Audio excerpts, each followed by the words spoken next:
दोस्तों इस सेशन में हम लोग स्प्रिंग पेंडुलम के बारे में पढ़ेंगे कि स्प्रिंग को अगर हम एक मास से कनेक्ट कर देते हैं, लेट से हमने यहाँ पे एक स्प्रिंग ले रखी है, स्प्रिंग कांस्टेंट जिसका के है उसको एम मास से कनेक्ट कर देते हैं और अगर इसको हम थोड़ा सा भी इधर की तरफ स्ट्रेच करते हैं तो ये ऑसिलेट करती है अपनी पोजीशन पे।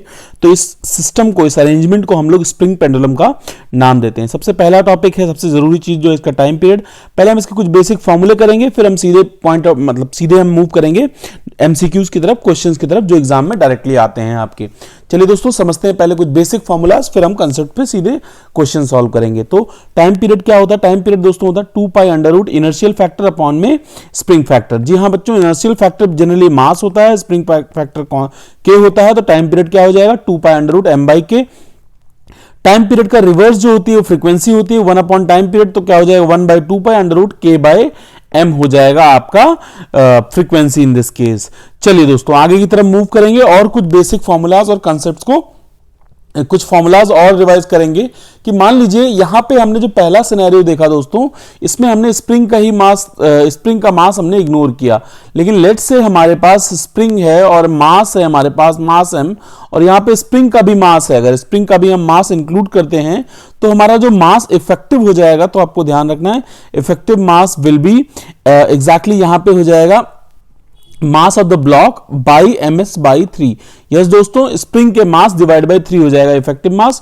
तो इस केस में जो आपका टाइम पीरियड हो जाएगा वो हो जाएगा 2 pi under root mass plus spring mass divide by 3 divide by k is the spring constant. तो दूसरा आपको सिनेरियो केस 2 आपको ध्यान रखना है दोस्तों, अगर स्प्रिंग का मास भी हम इंक्लूड करेंगे तब की बात कर रहे हैं। नेक्स्ट हमारा दोस्तों क्या है? Case 2 exactly.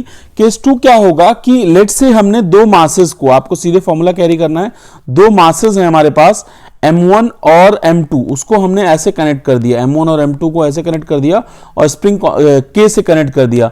तो इसमें हमारा जो रिजल्टेंट जो इफेक्टिव मास होगा वो होगा 1 by m effective is equal to 1 upon m1 plus 1 upon m2। जब आप सॉल्व करेंगे m इफेक्टिव की वैल्यू आएगी m1 m2 upon m1 plus m2। जी हाँ दोस्तों, m1 प्लस m2 ये हो जाएगा हमारा m इफेक्टिव। तो टाइम पीरियड आप फिर से निकाल सकते हैं, 2 pi under root m effective आपका ये हो जाएगा, that will become m effective upon में k। ये हमारे कुछ बेसिक रिजल्ट्स एंड फॉर्मूलाज थे, इसके ऊपर हम अभी एमसीक्यूज करेंगे। इसके अलावा दोस्तों स्प्रिंग में हम लोग स्प्रिंग को सीरीज और पैरेलल में जोड़ सकते हैं। अगर आप ध्यान रखें तो कॉम्बिनेशन ऑफ द स्प्रिंग में हम दो चीजें पढ़ते हैं, एक सीरीज कॉम्बिनेशन। सीरीज कॉम्बिनेशन का मतलब क्या होता है? मान लीजिए हमने 2 3 या 1 2 या 2 से ज्यादा, आई मीन 2 या 3 स्प्रिंग्स को हमने एक मास से कनेक्ट कर दिया और इसका स्प्रिंग कांस्टेंट K1 है, K2 है और K3 है। दोस्तों सबसे जरूरी बात जो आपको ध्यान रखनी है, सीरीज में हमारा फोर्स जो होता है हर स्प्रिंग पे वो कांस्टेंट रहता है। जी हाँ दोस्तों, फोर्स कांस्टेंट रहता है और इसको हम लोग ऐड कैसे करते हैं? 1 अपॉन के इफेक्टिव। सीरीज का हमारे पास फॉर्मूला होता है, रिवर्स करके तब जोड़ते हैं 1 upon K1 plus 1 upon K2 plus 1 upon K3। Reverse करके हम डायरेक्टली जोड़ते हैं सीरीज में। और अगर कहानी हो हमारे पैरेलल कॉम्बिनेशन की, तो पैरेलल में हम लोग क्या करते हैं? पैरेलल में हम लोग जैसे लेट से हमने ऐसे एक सीलिंग ले लिया और सीलिंग से हमने 3 स्प्रिंग्स ले लिए जिनका स्प्रिंग कांस्टेंट है आपका K1 K2 और K3, उससे हमने m मास कनेक्ट कर दिया। जी हाँ दोस्तों, उससे हमने m मास कनेक्ट कर दिया। तो m इफेक्टिव कितना आ जाए? k इफेक्टिव इसमें हम डायरेक्टली हम लोग जोड़ देते हैं, that is K1 plus K2 plus K3 dash dash dash up to Kn।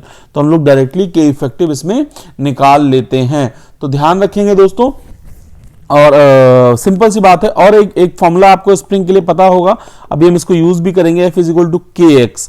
अगर फोर्स कांस्टेंट है, अगर फोर्स कांस्टेंट हम मान लें तो K हमारा इनवर्सली प्रोपोर्शनल टू X होता है। ये हम आगे कंसेप्ट को ध्यान से समझेंगे। चलिए दोस्तों कुछ एमसीक्यूज करते हैं, कंसेप्ट्स करते हैं, तो उससे आपको क्लियरिटी क्वेश्चन की और क्लियरली आएगी। जैसा कि आप पहला क्वेश्चन देख सकते हैं, तो क्वेश्चन है दोस्तों, spring of force constant K is cut into 2 pieces in such a way that one piece is double of length of other, then the long piece will have the force constant। मित्रों हमें क्या दिया है कि एक spring है, मान लीजिए स्प्रिंग पे फोर्स लगाते हैं हम लोग और इसका स्प्रिंग कांस्टेंट K है, इसकी लेंथ L है।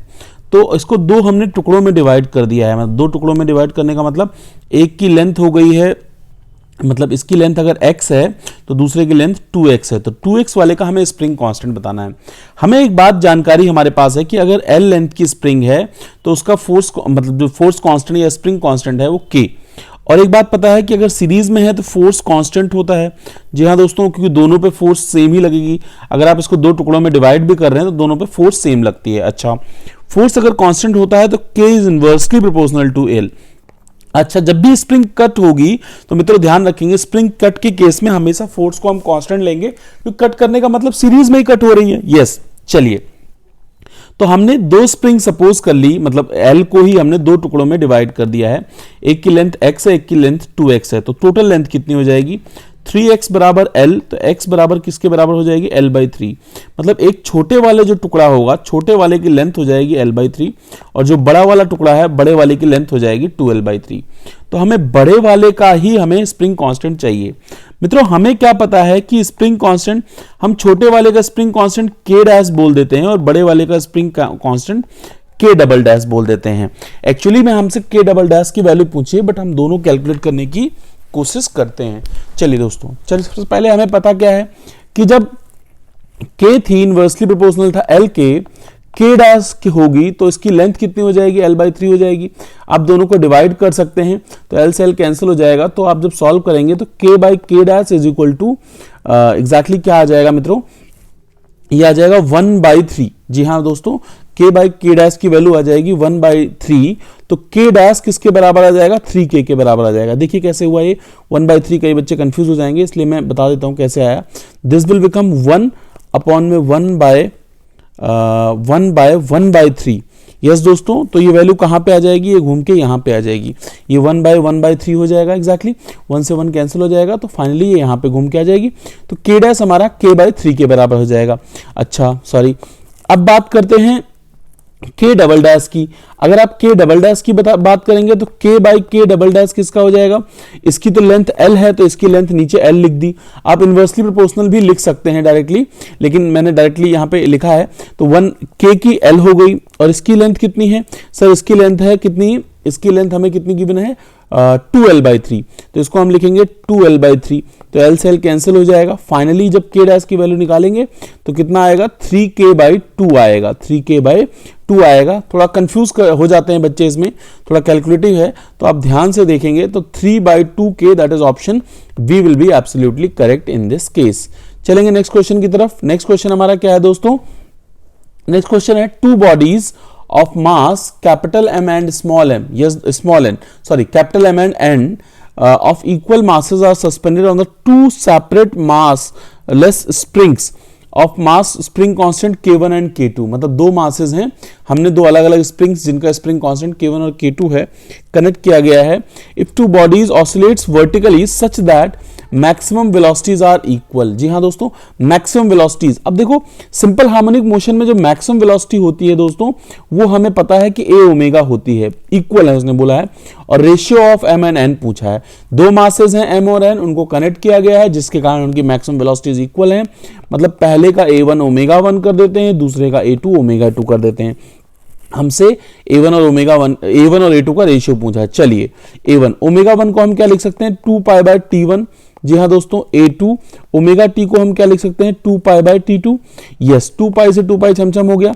अगर T1 बाय T2 की वैल्यू हमसे पूछी है दोस्तों, अगर हमसे T1 बाय T2 की वैल्यू पूछी है तो it will be what, like exactly it will be T1 यहां आ जाएगा और T2 तो ऑलरेडी है ही, तो यहां पे A1 बाय A2 के रेशियो में रहेगा। अब लेकिन ऑप्शन में हमारा K की फॉर्म में है। अब T1 बाई T2 को हम क्या लिख सकते हैं, T1 को हम लिख सकते हैं 2π√m/, ध्यान से देखेंगे 2π√m/K1, पहले का स्प्रिंग कांस्टेंट K1 है। यस, एंड दूसरे का कितना हो जाएगा 2π√m/K2 हो जाएगा। 2π से 2π कैंसिल हो जाएगा, m से m कैंसिल हो जाएगा। फाइनली क्या आ जाएगा result, that will become K2/K1। तो T1 बाई T2 की वैल्यू क्या आएगी √K2/K1, that is option D will be correct in this case. तो हमारा जो डाटा गिवन था दोस्तों, हमने उसी को कनेक्ट करके वैल्यू को कैलकुलेट किया है। चलेंगे नेक्स्ट क्वेश्चन की तरफ। नेक्स्ट क्वेश्चन क्या कह रहा है, two identical spring of spring constant K are connected in series in parallel shown in the figure. If mass m is suspended from them, the ratio of the frequencies, frequency का ratio पूछ रहा है। मित्रों हमें पता है कि frequency f की जो वैल्यू होती है वो होती है 1/2π√k/m होता है, m/k नहीं k/m होता है। रिवर्स करते हैं, अब दोस्तों हमें के यहाँ पे देखो मासेस तो दोनों में सेम है, लेकिन के निकालना पड़ेगा। के सीरीज में क्या करते हैं, हम रिवर्स करके जोड़ देते हैं। तो पहले हम फ्रीक्वेंसी इन सीरीज निकालेंगे, तो 1/2 पाई के सीरीज अपॉन में एम हो जाएगा। सीरीज में 1/ks is equal to 1/k1 plus 1/k2। तो यहाँ पे ks की वैल्यू कितनी आ जाएगी, ks की वैल्यू k/2 आएगी। यस, तो हमारा जो ऑप्शन हो, मतलब जो fs की वैल्यू हो जाएगी, fs प्रोपोर्शनल हो जाएगा √k/2 हम लिख सकते हैं। सेम दोस्तों, जस्ट अ सेकेंड, हाँ जी, हम अगर दूसरा केस लेते हैं के पैरेलल वाला, के पैरेलल में क्या हो जाएगी, सीधे जुड़ जाएंगे, के 2k हो जाएगा। तो fp अगर हम निकालेंगे तो आपका क्या आ जाएगा, 2k यहाँ पे आ जाएगा। यस दोस्तों, 2k आ जाएगा, ये कैंसिल हो जाएगा आपका, k से k जब डिवाइड करेंगे तो इज इक्वल टू कांस्टेंट आके। तो fs/fp हमसे पूछा है, fs/fp कितना आ जाएगा, fs/fp जो आएगा मित्रों वो कितना आ जाएगा, that will become 1/√4, that will become 1/2। 1/2 का मतलब यहाँ पे ऑप्शन हमें देखना पड़ेगा 1/2, हमारा third option C will be absolutely correct in this case. चलेंगे नेक्स्ट क्वेश्चन की तरफ। नेक्स्ट क्वेश्चन क्या कहना चाह रहा है, नेक्स्ट क्वेश्चन कह रहा है, a block of mass capital M attached to the spring of spring constant K oscillates on the smooth horizontal table. The other end of the spring is fixed on the wall. The block has the velocity v when the spring at the natural length. जब natural length थी, natural length का मतलब उसके पास potential energy, elastic potential energy 0 थी। Before coming to the instantaneous rest, the block will have the distance x from the mean position. x की value पूछी है मित्रों। सिंपल सी बात है कि एक स्प्रिंग थी, मीन पोजीशन पे उस पर वेलोसिटी थी v, वो एक्सपेंड हुई, x एक्सटेंड हुई, और एक्सटेंशन के बाद उसके पास x की वैल्यू हमसे पूछी है। तो होगा क्या, इस पॉइंट पे जितनी भी काइनेटिक एनर्जी थी, जब ये सारी इलास्टिक पोटेंशियल एनर्जी में कन्वर्ट हो जाएगी, जब हमारी सारी kinetic energy elastic potential energy में कन्वर्ट हो जाएगी, उस टाइम पे हमारा x की वैल्यू हम निकालेंगे। चलिए कैसे निकालेंगे, that will become half mv square is equal to half kx square. Half से हाफ चमचम हो जाना है, और यहां से x square is equal to क्या हो जाएगा, x square is equal to हो जाएगा v स्क्वायर m/k। अगर हम इसका रूट लेंगे मित्रों तो क्या हो जाएगा, v√m/k हो जाएगा। v√m/k which option will be correct, v√m/k is C option will be correct. I hope आपको समझ में आ गया होगा। चलेंगे नेक्स्ट क्वेश्चन की तरफ। नेक्स्ट क्वेश्चन क्या कहना चाहता है, let's see about the next question मित्रों। नेक्स्ट क्वेश्चन है, block of is placed on the frictionless horizontal table. The mass of block M is and the spring of the force constant K1 or K2 are attached on the either sides of the block and displaced by the little to oscillate the angular frequency. मित्रों question ये कह रहा है कि हमने एक block ले लिया और दोनों तरफ दीवालों पे, जिसका कांस्टेंट स्प्रिंग कांस्टेंट हमारे पास K1 और K2 है, उसको हमने दोनों तरफ दीवालों से कनेक्ट कर दिया। तो इस सिनेरियो में हमसे ओमेगा पूछ रहा है, angular frequency. Angular frequency 2 pi by time period हम निकालना पड़ेगा। सबसे पहले हमें समझना पड़ेगा दोस्तों, ये देखने में सीरीज है but they are in parallel, because आप इसको जितना इधर एक्सटेंड करोगे तो इसमें कंप्रेशन आएगा, इसमें एक्सपेंशन आएगा, तो कंप्रेशन और एक्सपेंशन इक्वल हो जाएंगे।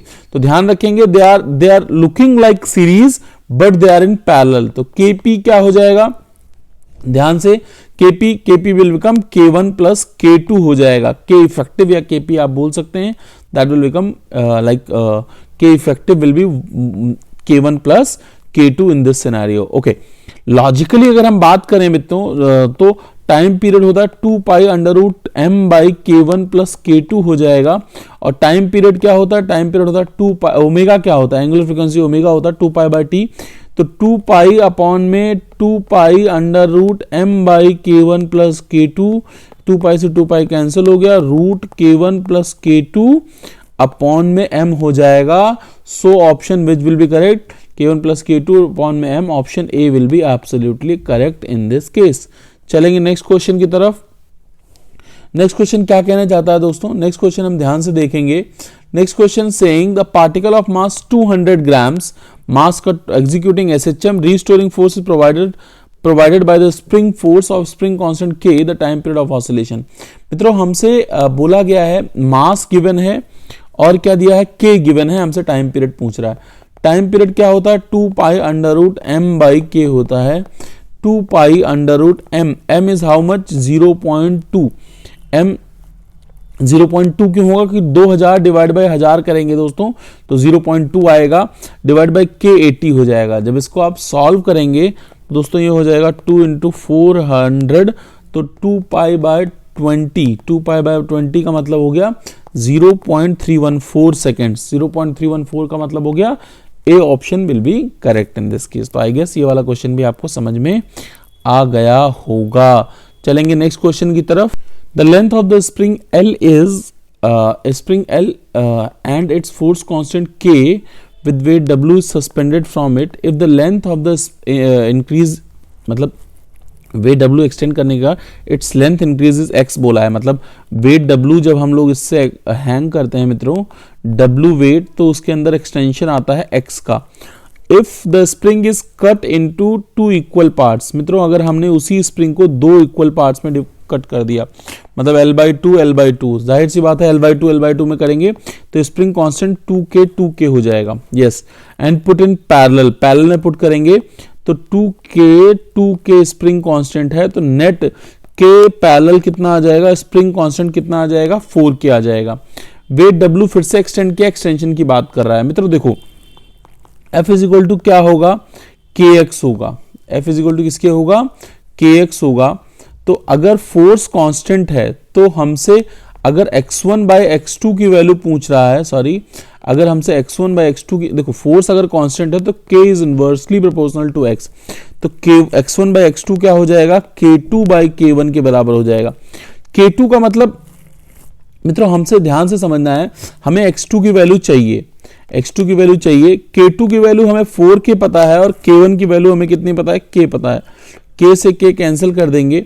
x1 किसके बराबर है, x1 का मतलब हो गया पहले केस में कितनी दे रखी है हमें x गिवन है तो x2 की वैल्यू कितनी हो जाएगी, x2 की वैल्यू हमारी हो जाएगी x डिवाइड बाय 4 हो जाएगी। x डिवाइड बाय 4 का मतलब यहाँ पे option D will be correct, मतलब इस केस में हमारा क्या हो जाएगा, हमारा पहले से 4 टाइम्स कम हो जाएगा। चलिए दोस्तों नेक्स्ट क्वेश्चन की तरफ मूव करेंगे। नेक्स्ट क्वेश्चन क्या कहना चाह रहा है, नेक्स्ट क्वेश्चन कहना चाह रहा है मास m is suspended from the string of length L and spring constant K, the frequency of vibration of mass is F1। पहले केस में F1 दिया हुआ है तो F1 इज इक्वल टू क्या गिवन है दोस्तों, F1 is equal to directly हमें गिवन है कि F1 is equal to 1/2 pi under root m by k हो जाएगा। ओके चलिए the spring is cut into 2 equal parts and the same mass is suspended from the one of the part, the new frequency is F2।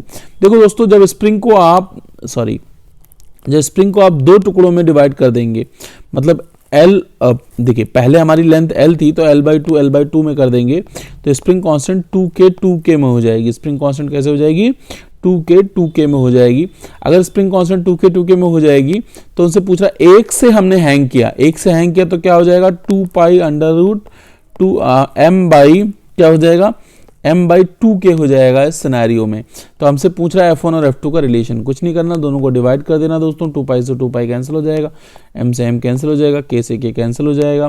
तो यहाँ से हम solve करेंगे तो F2 will become √2 times of F1, F2 will become √2 times of F1, that is option D will be absolutely correct in this case. I hope ये सारी condition सारे questions आपको समझ में आ गए होंगे दोस्तों। अब बाकी हम नेक्स्ट सेशन से फॉर्मूला उसके बाद अच्छे MCQs को डिस्कस करेंगे। Telegram channel physics done join कर लें इस क्वेश्चंस के PDF के लिए। थैंक यू दोस्तों।